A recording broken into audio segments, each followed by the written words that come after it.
The following program is made possible in part by a generous grant from the Educational Foundation of America.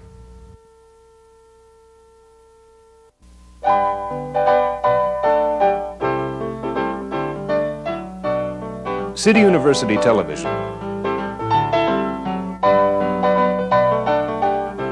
In association with the Center for Advanced Study in Theater Arts. And the Harold Clurman Endowment.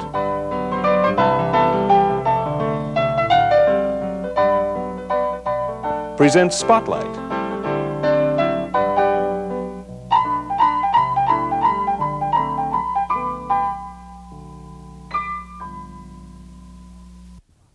Welcome to Spotlight. I'm Ed Wilson, and my guest is the distinguished American actress, Miss Julie Harris. Julie, thank you for being here. Thank you very much. This series of interviews really grew out of a seminar at Hunter College in honor of Harold Clurman, who taught at Hunter College for many years. Yes. And you, I know, your first sort of major role was directed by Harold. Yes. In Member of the Wedding. Yes. What was it like working with Harold? Well, actually, you know, Ed, we went back before that. I think the Member of the Wedding, when I think of that sequence, I was in a play that the Actors Studio produced called Sundown Beach. Yes. And I played a little waifish southern girl. And Harold Clurman saw me in that production. Then I was cast as a sort of schizophrenic, kleptomaniac schoolgirl in Richard Nash's The Young and Fair. Yes. And Harold directed that. And I played Nancy Gear, the girl who steals, in that play, and that was the first time Harold and I worked together. Now, when the Member of the Wedding came along, and after it was first dropped by the Theatre Guild, because they were the first producers, I think, and Robert Whitehead was going to produce it with somebody else, Stanley, whoever. And they had, Mr. Clurman had said he would direct it. Then he remembered me. So you had a background. He'd seen you play that part. He'd seen me play a Southern girl. And then he had directed you. I had acted for him. And so it was a major part, but I was never asked to read. That's amazing. I mean, I could Because you were in your 20s then. I was 24. And you were playing a 12-year-old. Yes. Frankie Adams, F. Jasmine Adams. F. Jasmine Adams, 12 3/4 years old. And, of course, Brandon DeWilder was in it, yes, I remember. Yes. And, of course, Ethel Waters. Yes. And I've heard Bob Whitehead tell the story. She really was reluctant Ethel Waters, reluctant to be in it, I think. I think Bob pursued her for a number of months. I never heard that story correctly. I mean, I don't know why she was reluctant. Well, she was afraid, I think, because he was on this same program, and we talked about it. She was performing in a nightclub in Detroit. Yes. And singing, and he went there, and she was reluctant to come into the theater again. She was frightened of that, and also she wanted to be sure that this play had God in it. She was not sure it was religious enough. That's and right. I think he tells the story about having her to his apartment with Bob Whitehead, and she insisted on, after dinner, she sang His Eyes on the Sparrow, and I Know He Watches Me, which was not in the play originally, and Carson McCullers was there. And, of course, that became... But, you know, that wasn't when she first, or at least I remember, now this is how memory gets... Yes, well, that's fine. Tell me your... When we were in rehearsal, the original song was the little nursery rhyme about... the north wind doth blow, and we shall have snow, and what will poor Robin do then, poor thing? He'll hide in the barn and keep himself warm and put his head under his wing, poor thing. And Ethel said, that's just not good enough. One day in rehearsal, early on. She sang His And they said, well, what would you... Because Harold was always trying to reassure her, to not give her any anxiety. If she would say, look, this isn't how we talk. Meaning a southern black person. Yes. He would say it the way you want to say it. And she would, but she would always come back to Carson's words. So she said, well, I'd like to sing you a song that I used to sing to my grandmother. And we all said, okay. And and that's when she sang His Eyes on the Sparrow.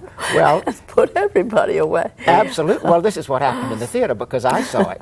And I was exactly the way you are now. I was in tears, and most of the audience were, because it was so moving. Well, Ethel was, I always said, I was so lucky because as a kid growing up in Detroit, Michigan, I saw her twice. I saw her in Cabin in the Sky, and I saw her in Mamba's Daughters.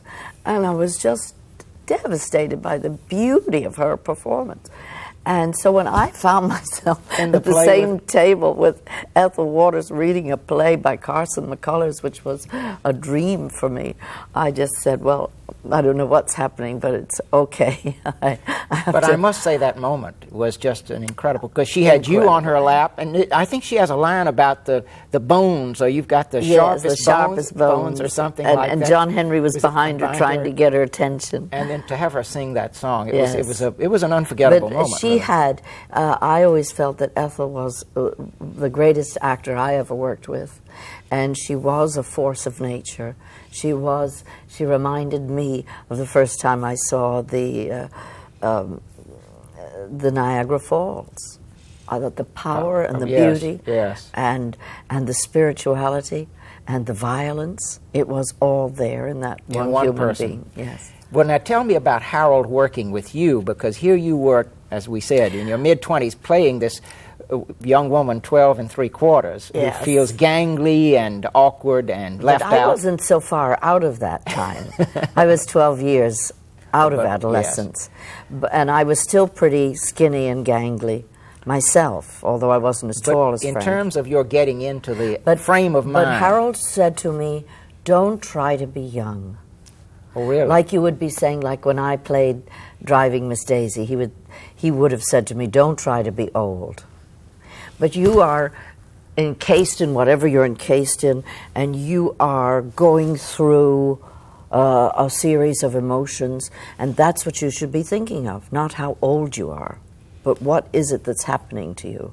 And so with Frankie Adams, it was not how young you are, but what she's going through in this particular summer. You know, in the book, I think it's that green and crazy summer when Frankie was 12 years old, and it was like a jungle under glass. It was August in Georgia, and it was hot and steamy, and she wasn't invited to be part of the village group of girls, and she had had a scary experience with a boy, and she was all mixed up and completely bewildered and alone, so you totally alone. So that was the quality you were playing rather than trying to be young. But I couldn't communicate with anybody. I wanted to communicate with Bernice. I couldn't communicate with John Henry. He didn't know one end from the other. How did you feel, before we leave this, because we could talk about this for a long, long time, but that wonderful speech, where is the we of me? Everybody has a we.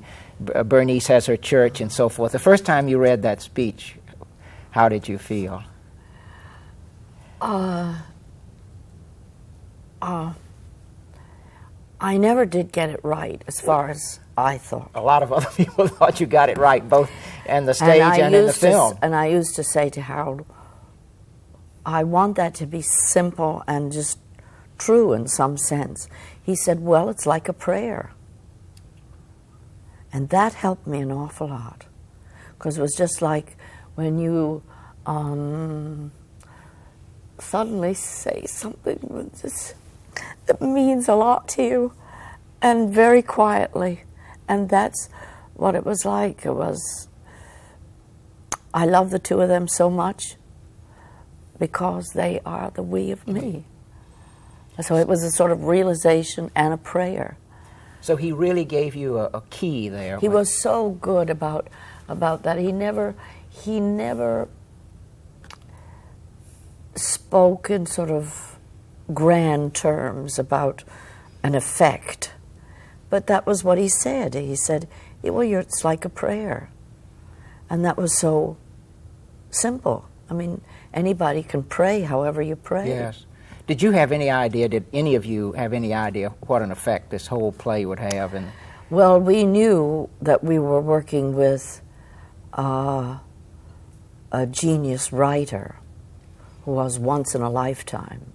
She was Carson McCullers was just once in a lifetime, and wrote like a poet, and deeply felt. It was an extraordinary, personal, deeply felt experience, the play. So we knew we had something very special. How we didn't know how it would appeal to people.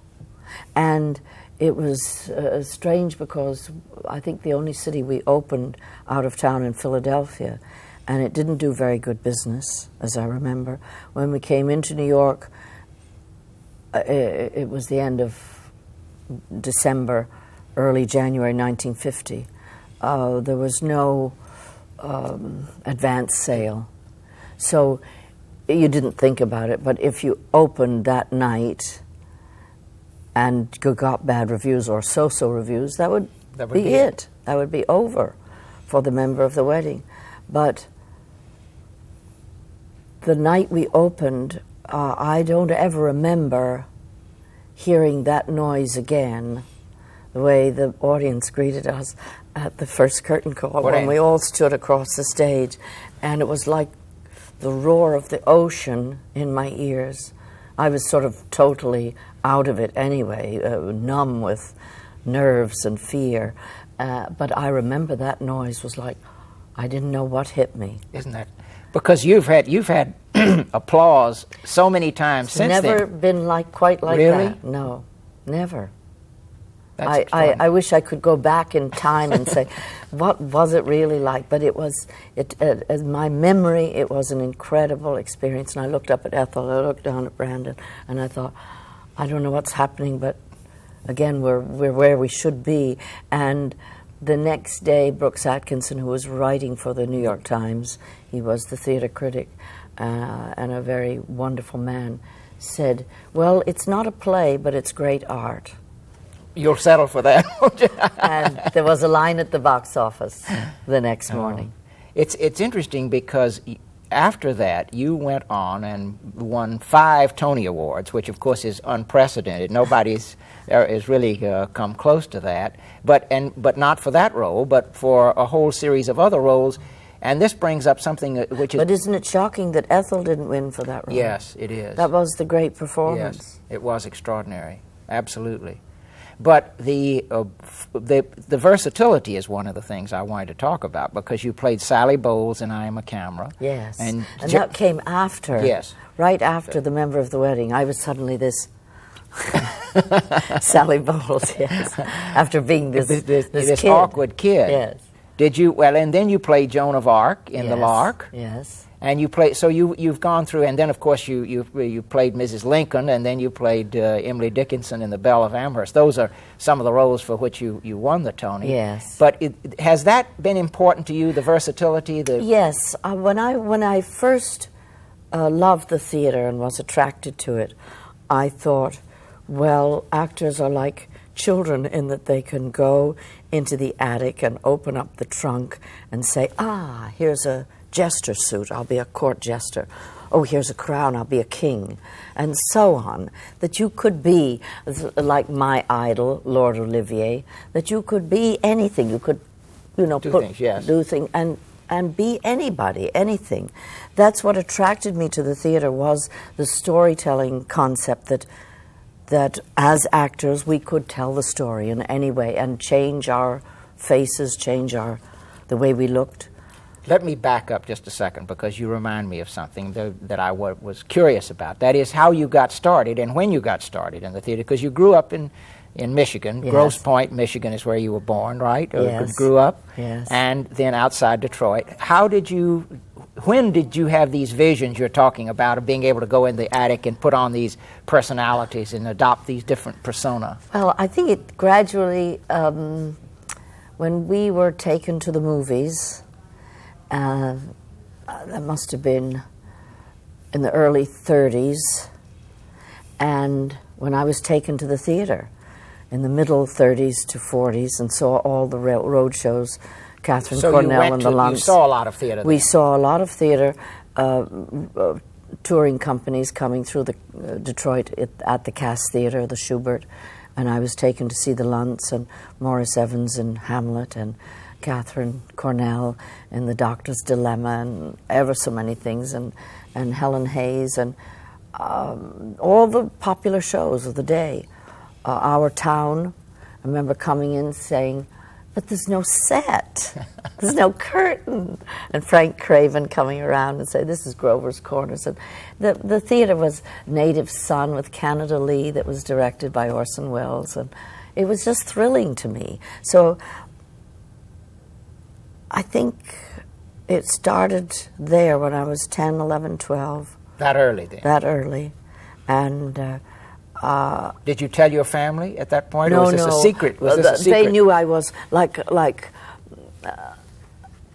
they knew I was a show-off. I was the middle child. And so I was always saying, well, wait, look at me, let me show you. And I remember a girl who I grew up with and who married a man that was a beau of mine in the very early days. And Chris married him, and we met while I was on tour with Driving Miss Daisy. And she said, remember when we went on that long trip and you offered to carry Harry's pack? And he let you? And Chris, his wife, said, oh, she was always a show-off. So I was always a show-off from the beginning. Look at me. Well, when did this transform itself into being serious about going? Because I think you went to a theater school out at I was Steamboat. a very bad student. You were? With math and Yes. history and languages. And when I got to do a play, I was happy. You were at home. I was at home. So I did go to the Perry Mansfield Theater Workshop in Colorado and studied there. And then the Yale Drama School. The Yale Drama School for 1 year. And then I went to New York. And did you leave the Yale Drama School because you were impatient to really get going with your career? And I had worked. I had gotten a part in a Broadway play during the year I was at Yale. How did that happen? Did you just audition for it? I auditioned for it, and they cast me in it. So I went to the head of the school, who was, oh dear, Walter Pritchard Eaton. Yes. And I said to Mr. Eaton, well, I auditioned for this play and they've offered me the part. What shall I do? And he looked across, smoking his pipe, looked across the table at me in his office and said, well, what did you come here for? I said, to act. He said, well, you better take it. Good. So I took a leave of absence. But you never went back, of course. I went back that spring. You did. The play only ran 6 weeks. But then you ended up with the, how did you ended up with the Old Vic Company? Yes. Playing Well, in Henry IV Part 2 and Oedipus, I think. Yes, I How was a did that- walk-on. Were you? Well, I had auditioned for Theatre Incorporated, and I was on their list of actors to use. Richard Aldrich and Bobby Fryer, Beatrice Straight, and they were the company that brought over the Old Vic, with Laurence Olivier and Ralph Richardson, Margaret Leighton, Joyce Redmond, George Relf. Great company, Miles Mallison. And that wonderful group of plays. They did Uncle Vanya, Henry IV, Part 1 and 2, Oedipus, the... It was quite a season, and you got to be a part of that. Oedipus and The Critic, Yes. in one evening.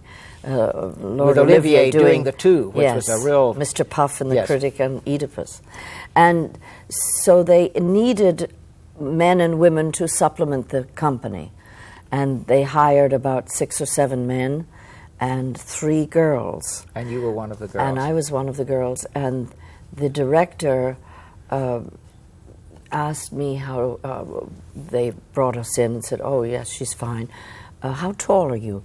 And I said, I didn't know whether I should be taller or shorter. When I said, well, I'm 5'4", which I am. And he said, too bad. I said, why? He said, well, we need a girl 5 feet to rest under Olivier's arm when he comes out blind. I said, oh. So a girl, Texas girl named Dee Sparks, got to play one of his daughters. But you still got to be in it. Yes, and we were part of the chorus as the curtain went up, and part of the chorus to trail after the young Prince Hal when he was going to be crowned. So you had that experience, and then you were involved with the Actor Studio. Yes. Which was, so you were really, would you say that you had a touch of classical training, certainly exposure to it with exposure, that that's all, yes. Which I should have, my great dream was to be part of a repertory company. And after I had been fortunate enough to be taken into the Old Vic season that year, we were able to watch all the performances. And at the end of that 6 or 7 weeks in New York, I so longed to be part of a company like that, and wasn't quite sure how I should go about that. They didn't exist in this country, and still don't really, and not in the same way. No, not in the same way. Well, they do now. I mean, I could have gone to Ashland, yes, Oregon. Yes, one of the resident companies. Yes, and Stratford, but Stratford, Ontario wasn't in existence then. Exactly. And so unless I had jumped ship and gone with them back to England, I wouldn't have known where else to go to get that kind of training. Besides, I was in New York and in the commercial theater. But it's interesting because the Actor Studio at that period was and in the subsequent years, was known so much for the interior work, that is, the believability, which you brought to it, but to your roles, because people were always struck by how convincing and how true you were in your parts. But also you put this versatility, because some of the Actor Studio people who trained there did not play nearly the range of roles that you played. Don't you? Don't you think, we were talking about this a moment ago, putting on those different clothes in the attic? Because when you go from Sally Bowles to... But Geraldine Page... yes, there are some. Yes. But yes. You probably played a wider range of roles than almost anybody. I'm a show-off, that's all.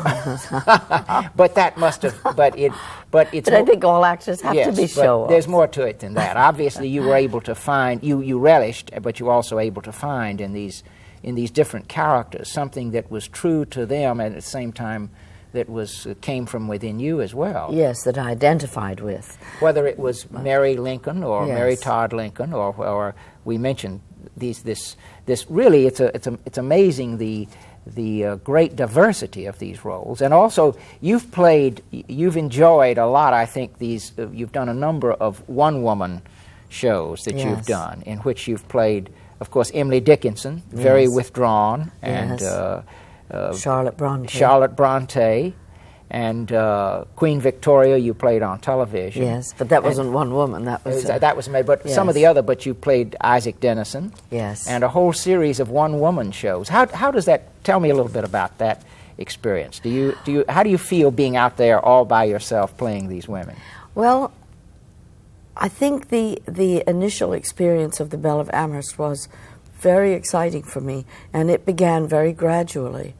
I was asked by a young man, Nick Bonacker, who was a teacher who had a class for crafts for small children after school, and my son Peter would go to that class, and Nick asked me if I would do something for a church benefit. His father was an Episcopal minister.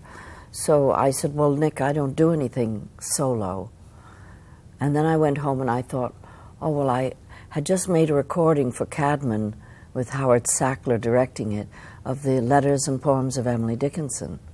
And I thought, what if I did something with that? So I came back and asked him, I said, would that be okay? And he said, sure, that would be wonderful. So then they were going to take over the Booth Theater for a Sunday night, and I would present Emily Dickinson. Well, then I was confronted with really doing it. I'd made a commitment. So I went away that summer and put together a program of the letters and poems in order of her, in chronological order, so it would tell the story of her life. And I borrowed an old white dress, and I had a few props, a few books, and I sort of dashed around the stage. I staged it myself in my mind. And that Sunday night, Beverly Roberts, who was representing Equity, came backstage and said, "Well, you look happy." I said, "I can't wait to do this, to hear these very special words and see how people react to it." And right away, like my great friend Charles Nelson Riley was in the audience that night. We had done Skyscraper together. And he said, from the moment you said, "Dear Abaya," he was hooked into her. And it was thrilling to me to say something that she said, and they laughed. And one after the other, you thought, like Charlie said, it's gangbusters.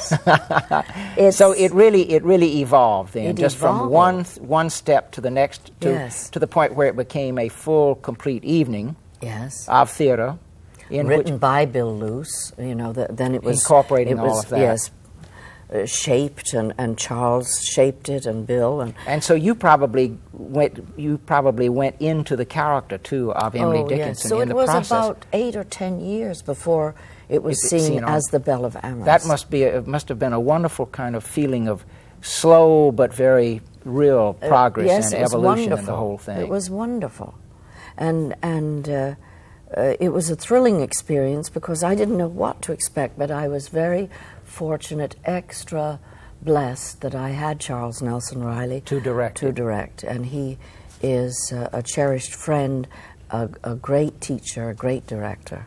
On this note, I hate to say it, but our time is up, if you can believe it, because it is one of the memorable portraits, along with a lot of others. But thank you so much for being with. Thank you, Ed. This has been Spotlight, and our guest has been Miss Julie Harris. Thank you for being with us.